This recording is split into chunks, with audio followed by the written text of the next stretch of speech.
প্রত্যেক শনিবারের মতন আজকেও আমাদের নাচের ক্লাস ছিল। নাচের ক্লাস শেষ হতে দেখলাম স্কুলের ভেতরে একদম জলে ডুবো হয়ে আছে। ক্লাসটা আমাদের শুরু হয়েছিল 11:30 থেকে, কিন্তু ঠিক 12:30 থেকে এত বৃষ্টি শুরু হলো যে এই রাস্তাটায় পুরো জলে জল। জলের মধ্যে দিয়েই আমরা বেরোলাম, কিন্তু বাড়ি তো ফিরতে হবে। বাজে এখন 2টো, কতক্ষণ থাকবো? নাচের স্কুলের মধ্যেই জলটা ঢুকে গেছিলো। দেখো কি অবস্থা চারিদিক। কলকাতা, এই যে অর্পিতাও নাচের স্কুল থেকে, ও ছাতা নিয়ে প্যান্ট তো একদম তুলেই ফেলেছে।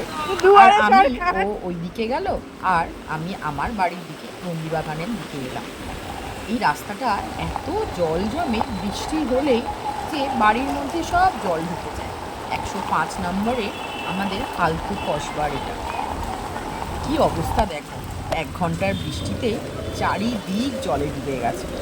এই যে আমাদের নাচের ক্লাস বা নাচের স্কুল প্রয়াসে বাড়িটা পুরোপুরি ডুবে আছে জলের মধ্যে। কি অবস্থা! একটু জল হলো, একটু বৃষ্টি হলো, বৃষ্টিটাও যদিও বা প্রচণ্ড হয়েছে।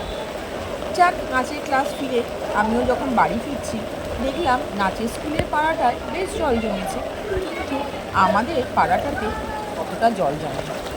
এই যে আমি বেরিয়ে পড়েছি স্ট্যান্ডের দিকে, বাস স্ট্যান্ডের দিকে। যদিও বা এই পাড়া থেকে ও পাড়াতেই যাবো আমি চলেছি আমার পাড়ার দিকে, ঢুকে পড়লাম।